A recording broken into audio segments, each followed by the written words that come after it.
Vamos a continuar con esta segunda parte de la disertación que me he propuesto sobre el juicio oral y público.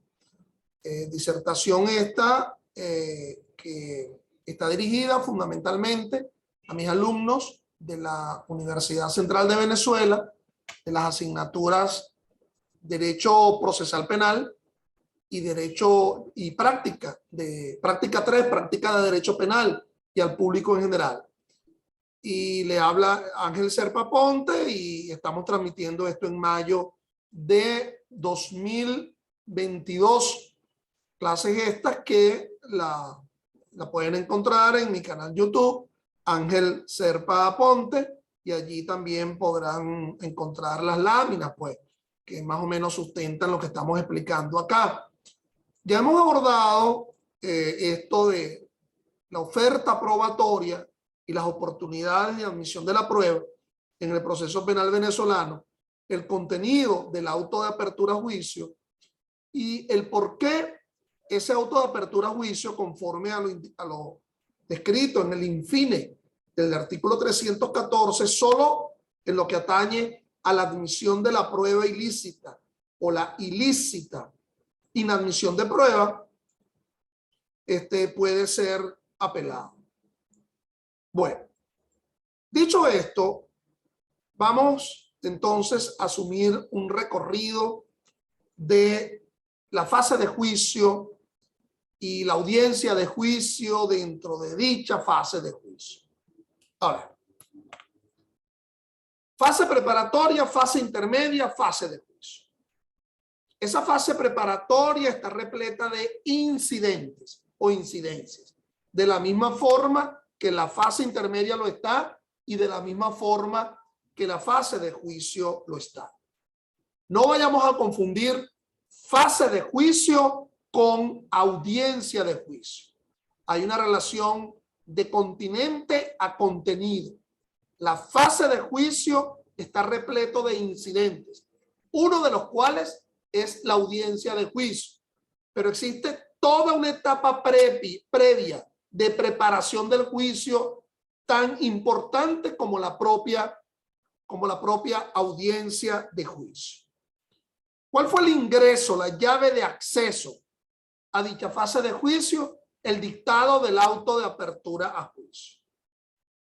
Mis amigos, aquí nos vamos a regresar un poquito a la fase preparatoria. Si en la fase preparatoria se calificó el procedimiento como ordinario, recuerden ustedes que por lo tanto hubo una fase intermedia y ahora estamos en presencia de una fase de juicio, porque a la finalización de la audiencia preliminar se dictó el auto de apertura a juicio. Pero si en la fase preparatoria se calificó el procedimiento como flagrante, se calificó la aprehensión flagrante y así lo solicitó el fiscal del Ministerio Público, la acusación o cualquier acto conclusivo, pero aquí estamos hablando de la acusación para que estemos en presencia de la fase de juicio, se presenta directamente ante el tribunal de juicio por vía oficina distribuidora de causas. Es decir, amputamos una fase, quitamos una fase, que es el periodo intermedio, solo si se calificó el procedimiento abreviado por flagrancia previa solicitud del fiscal de la causa ante el juez de control en la audiencia de imputación o en la fase preparatoria, si es que ahora la imputación se está realizando en sede fiscal, pero evidentemente que si esto es flagrancia, la audiencia de imputación tuvo que haber sido ante el juez de control, conforme a las pautas del 234, 236, 371, 372 del Código Orgánico Procesal Penal. Entonces, veamos. Si el delito se calificó como flagrante, se presenta directamente la acusación ante el tribunal de juicio. De igual manera, tiene que fijarse el inicio de la audiencia del juicio oral y público. En septiembre de 2021 se reformó el artículo 325 del COP en el sentido que la fijación de la audiencia preliminar no va a ser antes de los 5 días ni después de los 10 días. Es decir, de 5 a 10 días hábiles, no tomando en cuenta ni sábado, ni domingo, ni día de fiesta, es decir, los días de efectivo despacho por parte del tribunal de juicio a que por vía de distribución de causa le fue distribuida la misma. Recibida la causa por el tribunal de juicio, él podrá fijar el inicio del juicio oral y público o al día 5º, o al día 6º, o al día 7º, o al día 8º, o al día 9º, o al día 10º siguiente, a partir de la recepción de la totalidad de la causa por parte del tribunal de control. Esa fijación del inicio del juicio oral y público obviamente tiene que ser notificada a cada una de las partes. Supongamos que se recibió la acusación directamente del fiscal porque se calificó el procedimiento abreviado por flagrancia. De igual forma, tendrá que fijarse o al día 5º y máximo al día 10º, desde el día siguiente en que se recibe la acusación. Si no se calificó el procedimiento abreviado por flagrancia, sino que lo que se recibió del tribunal de control fue el auto de apertura a juicio con el resto de la causa, entonces de igual forma se fija el inicio o al día 5º o hasta el día 10º siguiente hábil de despacho a partir del momento en que se recibieron esa actuación. En la clase anterior que sigue a esta, del mismo día de hoy, por favor los invito a que la vean, hablamos sobre que ese auto de apertura a juicio, que es inapelable, puede ser apelable porque la prueba fue ilegalmente admitida o ilegalmente inadmitida. Y se podría dar la apelación por estas 3 hipótesis. Prueba legal, pero ilegalmente admitida. Prueba ilegal que fue legalmente admitida. O prueba ilegal que fue ilegalmente admitida. Bajo esas 3 hipótesis podría darse la apelación de ese auto de apertura a juicio. Pero como les dije en aquella clase, el favor no se hizo completo, porque a pesar de que ello lo establece el COP en el infine del 314, no se indica si es una apelación a un doble efecto o a doble efecto.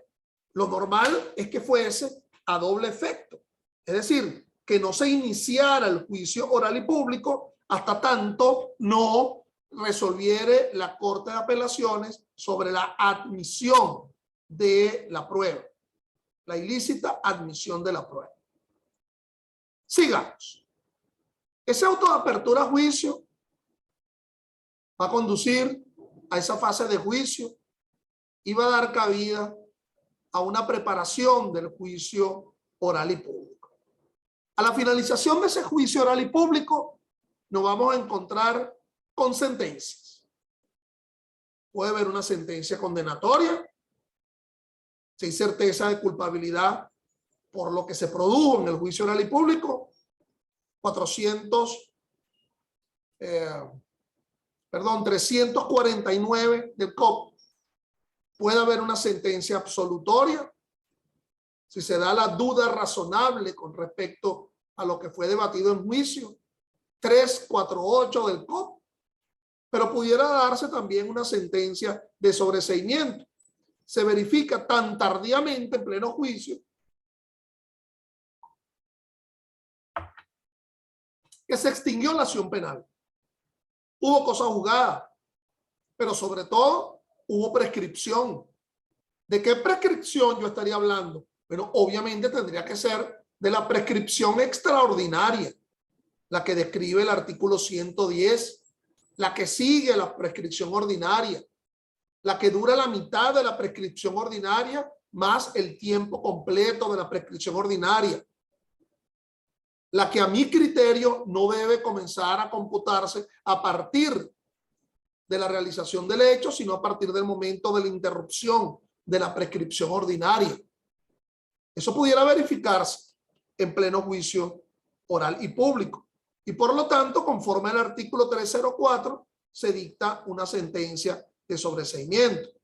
Pero entre el auto de apertura a juicio y la sentencia de sobreseimiento hay muchos aspectos. En primer lugar, dentro de esta etapa de preparación del juicio pudiera darse el ofrecimiento de pruebas complementarias. Artículo 326. Ya te lo dije en la clase anterior, la que está enmorochada con esta. ¿Ok? Esa prueba complementaria del 326 son aquellas pruebas que conoce la parte después que se dicta el auto de apertura a juicio. Mira cómo está allí. Está después del auto de apertura a juicio. No es un truco, de verdad, se evidencia que el testigo que no se conocía o las resultas de la experticia se conocen con posterioridad al auto de apertura a juicio. Pruebas complementarias. Esa habrá que admitirse. Se da la llamada apertura del juicio, que está descrita en el artículo 327 del COP. Allí, muy sucintamente, los fiscales, o uno de ellos, porque pueden haber dos fiscales que hayan suscrito la acusación y que entre ellos se compartan la exposición inicial, pero puede haber otro acusador, que es la víctima, con su acusación particular propia. Primero se le daría la palabra al fiscal para que sucintamente exponga. Recuerda que ese hecho y esa calificación jurídica no las conocemos de memoria. ¿Por qué no las conocemos de memoria? Bueno, primero fue presentada por escrito en la fase interior, en la fase intermedia. Sobre ello ya hubo una deliberación, hubo todos unos alegatos en plena audiencia preliminar, pero además forma parte del auto de apertura a juicio. Entonces, de forma sucinta, muy breve, ese fiscal expondrá los hechos y por qué lo está calificando. Frases comunes a lo largo de este juicio oral y público, con el cúmulo de pruebas que se encuentran admitidas y que están presentes en el auto de apertura a juicio, este Ministerio Público demostrará ante la sociedad y ante el tribunal que efectivamente estamos frente a la comisión de un delito tipificado en el artículo tal del Código Penal o de un cuerpo de ilícito penal colateral, como la ley contra el secuestro y la extorsión, atribuible a quien hoy ostenta la condición de acusado y que no lo exonera ninguna causa de exclusión de la culpabilidad, ni causa de justificación, ni causa de atipicidad. Por lo tanto, se pide que se imponga la sanción solicitada, bien sea si se ha solicitado un límite superior o un límite inferior. Si no dice nada, debe adoptarse el término medio. Lo dirá como autor o como partícipe. Estoy acusando en calidad de coautor, estoy acusando en calidad de cómplice necesario, de cooperador inmediato, de cómplice no necesario, de determinador. Ahí expondrá sucintamente también el acusador particular. Dirá: en representación de la víctima, en su oportunidad legal se presentó la querella, la cual fue admitida, y el hecho por el cual se querelló y la calificación jurídica fue aceptada por el Ministerio Público, y es razón por la que ahora estamos presentando la acusación particular propia. Por el mismo hecho manifestado por el Ministerio Público, no tendría por qué repetirse. Lo importante es si tiene otra calificación jurídica. Y esa sería la oportunidad propicia, que si el juez de control te cambió la calificación de la acusación, dictando una calificación provisional, que el acusador indique, y este Ministerio Público o este acusador ratifica la calificación que estaba presente originalmente en la acusación y que no fue aceptada por el juez de control. Esa sería la oportunidad. Entonces, esa llamada apertura, ¿verdad?, implica necesariamente escuchar a la totalidad de las partes. Ahora bien, ese 327 sigue al 325, aquel que indica la fijación del inicio de la audiencia, como lo coloqué acá, de 5 a 10 días hábiles. Ahora, pudiera darse, mis amigos, antes de que se dé el inicio del juicio oral y público, la llamada admisión de los hechos. Artículo 375. Sería una admisión vestibular al comienzo, ya que no se dio esa admisión previamente en la audiencia preliminar. ¿Qué otra cosa pudiera darse? Yo te indicaba que la acusación pudo haberse presentado directamente ante el tribunal de juicio. Y si se presentó, no ha habido oportunidad anterior para que las partes pudieran plantear las llamadas alternativas a la prosecución del proceso. Son tres, como bien lo saben ustedes. El principio de oportunidad, artículo 37, 38 del Código. El acuerdo reparatorio, artículo 41 y 42 del COP, y la suspensión condicional del proceso. Obviamente que de aquí vamos a sacar a uno, que es el principio de oportunidad. Mal podríamos estar hablando aquí de principio de oportunidad si el fiscal acusó. Entonces, bueno, ya acusó. El principio de oportunidad es cuando el fiscal prescinde del ejercicio de la acción penal porque considera que el delito es de poca monta, de poca significación, es de bagatela. Acuerdo reparatorio. Bueno, si se presentó directamente la acusación por la calificación flagrante del hecho ilícito ante el juez de juicio, no hubo oportunidad anterior del acuerdo reparatorio. Y si es uno de los delitos que es posible ser reparado, conforme lo indique el 41 del COP, delitos contra la propiedad cuyo bien jurídico sea disponible, hurto, estafa, apropiación indebida, calificada, o delito culposo contra las personas, como lo indica el numeral segundo de dicho artículo 41, desde el homicidio culposo hacia abajo, incluyendo las lesiones, entonces pudiera darse el acuerdo reparatorio. Si se da un avenimiento entre víctima y victimario, tiene que darse dicho avenimiento. Si no hay tal avenimiento entre víctima y victimario, si no se está de acuerdo, mal pudiera darse el acuerdo reparatorio. El muerto murió, homicidio culposo, pues la víctima con la que se aviene el victimario, obviamente tendría que ser los familiares dentro del abanico de familiares que está permitido en los numerales segundo y siguiente del 121 del COP. Suspensión condicional del proceso. El acusado decide admitir los hechos a los fines de acogerse a un régimen de prueba descrito en el 45 del COP. Se suspenderá tanto el inicio de dicho juicio oral y público a ver si cumplió el acuerdo reparatorio o si cumple con el régimen de prueba establecido por la suspensión condicional del proceso. Pero previamente, obviamente, hubo una admisión. Admisión de los hechos. Es un procedimiento especial, 375. Y ya no es a los efectos del cumplimiento de alternativas, sino para la imposición inmediata de la pena. Es una imposición rebajada. Si es uno de los delitos descritos en el 375, la rebaja será de hasta un tercio. Si es por uno de los delitos, se está admitiendo, no descritos en el artículo 375, la rebaja será de hasta la mitad. Y entonces ya no se inicia un juicio oral y público. Nada, se admitió los hechos y allí se dictará una sentencia condenatoria. El mismo criterio de la Sala de Casación Penal, que el juez que condene por admisión de los hechos está obligado a coligar entre la admisión con respecto a las pruebas. Ya no estaríamos hablando de pruebas producidas, sino pruebas ofertadas. Y de igual manera, hay una sentencia que aquí se menciona en la grafía, la 1066 de 2015 de la Sala Constitucional, que obliga al juez que va a condenar por la admisión de los hechos que previo a la manifestación verbal de la admisión, libre de apremio y coacción por parte del acusado de querer admitir los hechos, el juez tiene que manifestar si está de acuerdo a la calificación provisional que se dio. Por eso que se llama calificación provisional, entre otras cosas.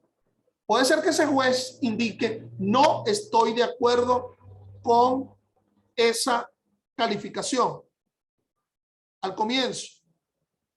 Y él dice, bueno, es hurto en lugar de robo. Él dice, es homicidio intencional en grado de tentativa, en lugar de grado de frustración.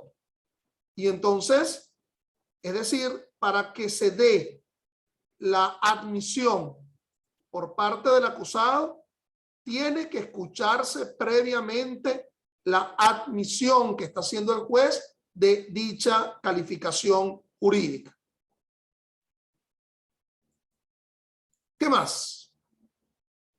Admisión de pruebas complementarias.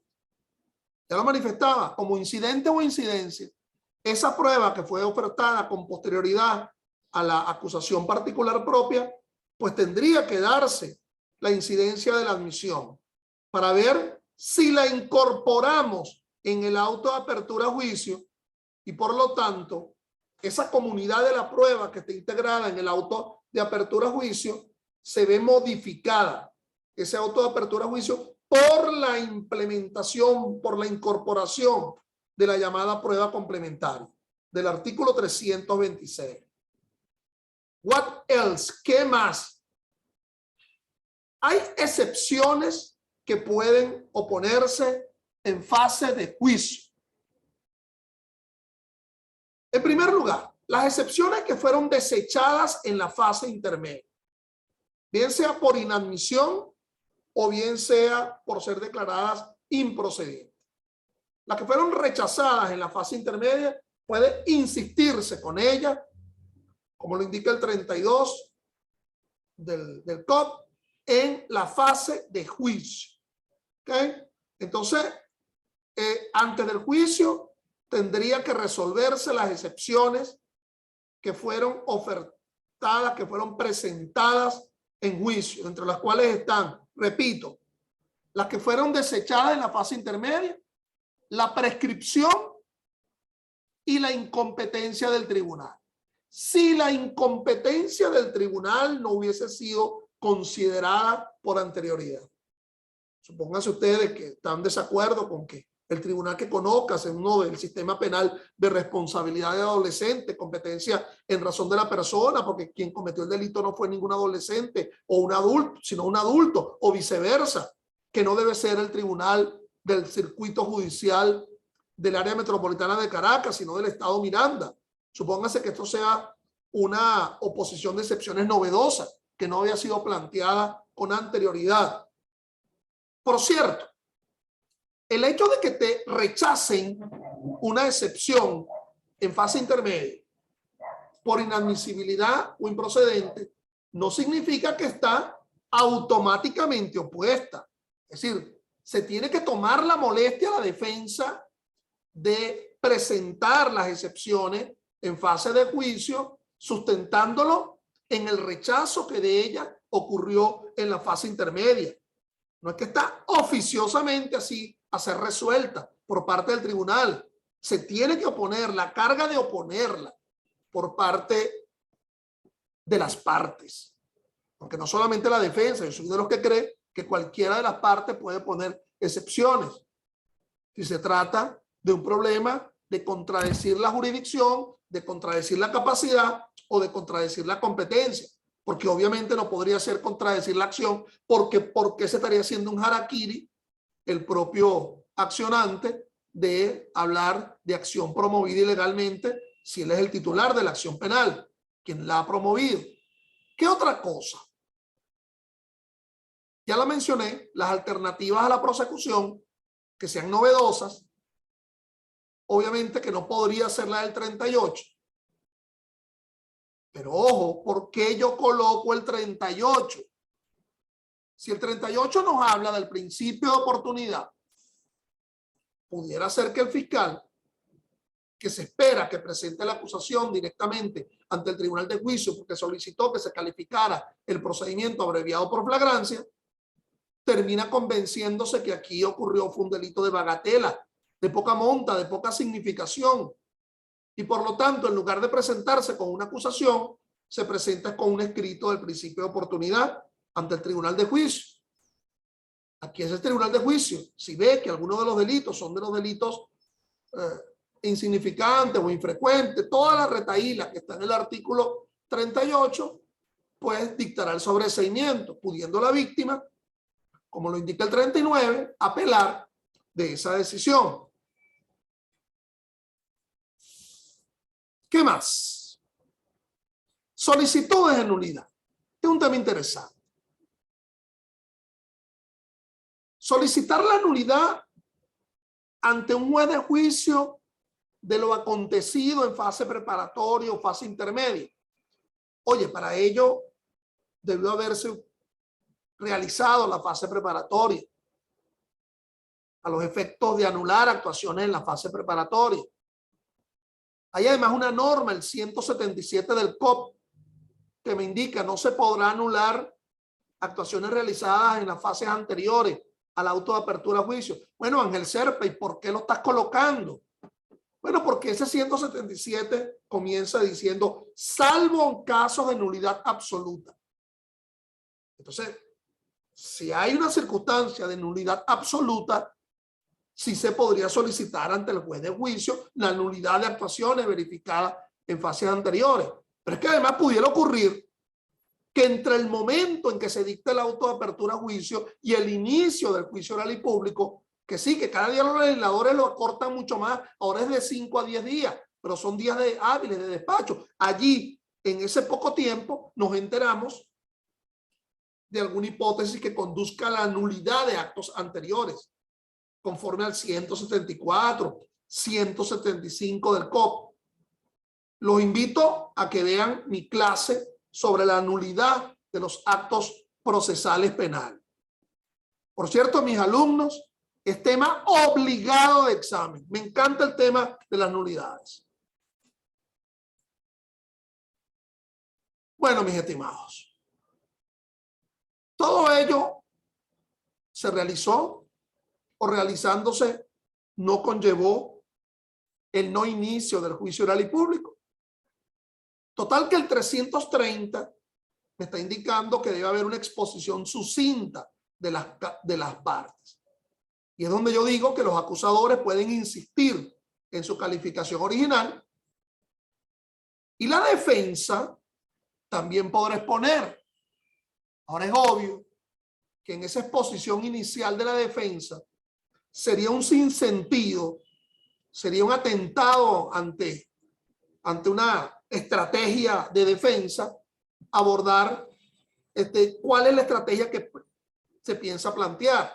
Decir la defensa, en el desarrollo de este juicio oral y público, vamos a demostrar cómo estamos en presencia ante una causa de justificación o una causa de exclusión de la culpabilidad. Si ya estoy colocando las cartas sobre la mesa y estoy dejándolas ver, entonces hacia ello será la pregunta que hará el fiscal o el acusador particular para tratar de no reconocer la causa de justificación. Vendría ahora la declaración del acusado. 330 del COP.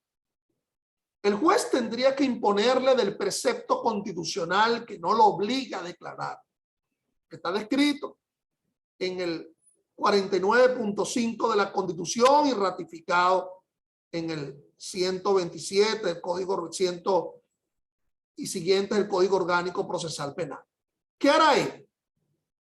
Bueno, decide acogerse al precepto constitucional, decide declarar o decide admitir los hechos o sencillamente no admitir. Recuerden lo siguiente, mi estimado. La confesión, si es libre de apremio y coacción, es válida. Demuestra tanto el cuerpo del delito como de la culpabilidad. Si él decide declarar y creyendo que declarando se está defendiendo y más bien se está autoincriminando, ya eso entró en la comunidad de la prueba, ya quedó dentro. De allí se puede derivar inclusive convicción en su contra. Perfectamente posible, siempre que fuera libre de apremio y coacción. Se da la recepción probatoria conforme al artículo 336. La coreografía de la recepción probatoria está bastante descrita a partir de esos artículos del Código Orgánico Procesal Penal. Primero, se producen, se desahogan las pruebas ofertadas por el Ministerio Público. Luego las pruebas que han sido ofertadas por el acusador particular propio. Y después las pruebas que fueron ofertadas por la defensa. La posibilidad de la contradicción está presente en cada uno de esas pruebas producidas. Pero primero le va a interrogar la parte que le ofreció y después interrogará la parte contra la que obra la prueba. El juez podría interrogar, pero debería dejarse de último. Y el juez solamente podría preguntar a los efectos de conocer razón de la información y origen del conocimiento. Mal pudiera el juez en el ejercicio del interrogatorio subvertir el carácter acusatorio. Es decir, si hay una duda razonable en el ambiente, el juez no podría volver a insistir para tratar de dilucidar esa duda, sino como labor de parte. El orden son los siguientes: testigos en primer lugar, expertos en segundo lugar. Ese experto iría a declarar sobre lo que versa su experticia. Lo primero que se le pondrá a la vista al experto será la conclusión escrita a los efectos de que verifique si lo ha firmado. No podrán realizarse preguntas capciosas, sugestivas, sugerentes. Es decir, preguntas que en su propio desarrollo estén planteando una declaración no dicha por el declarante inicial. El declarante inicial primero tendrá que hacer una declaración sobre lo que él sabe con respecto al hecho. Y ha de ser, de alguna forma, puesto en conocimiento de que ha sido ofertado, el juez lo dirá, o la secretaria lo dirá, a los efectos de unos hechos que ocurrieron en determinado sitio sobre la cual usted tiene conocimiento. O una experticia por usted realizada, usted acepta la firma como tal. Por cierto que entre testigos y peritos pueden darse el careo. El careo es el enfrentamiento entre ambos testigos o peritos a los efectos de lograr determinar la exactitud de una información que es contradicha por ambos. Decía yo, testigos en primer lugar, el testigo presencial debería declarar en primer lugar, el testigo referencial en segundo lugar, los expertos bajo ese orden de que si fueron ofrecidos por el Ministerio Público, por la acusación particular propia o por la defensa. Luego vendrá la posibilidad de la lectura de documentos. La lectura de documentos por parte del secretario o secretario del tribunal debería ser, en primer lugar, el documento público, en segundo lugar, el documento privado. Dentro del documento público pudiéramos encontrarnos el acta de la prueba anticipada.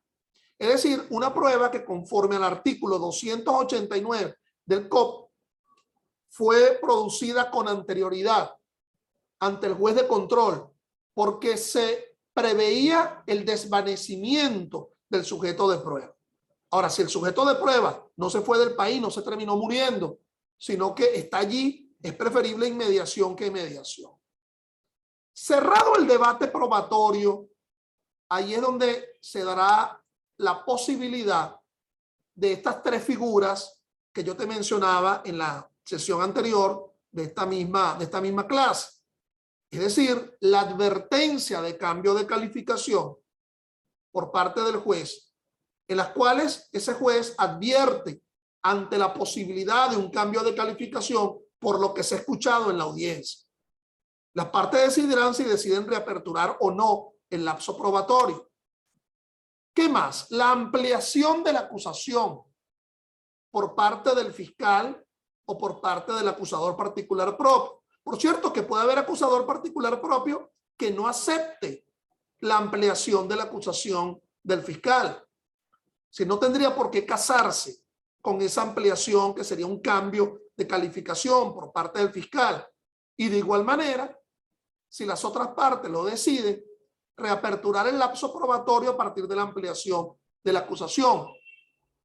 Y el ofrecimiento de nueva prueba o de nuevo hecho, descrito en el artículo 342, si se da un hecho nuevo que requiera ser probado con pruebas nuevas. Finalmente, se dará la conclusión, el cierre. Primero será una conclusión técnica por parte de los acusadores y de la defensa.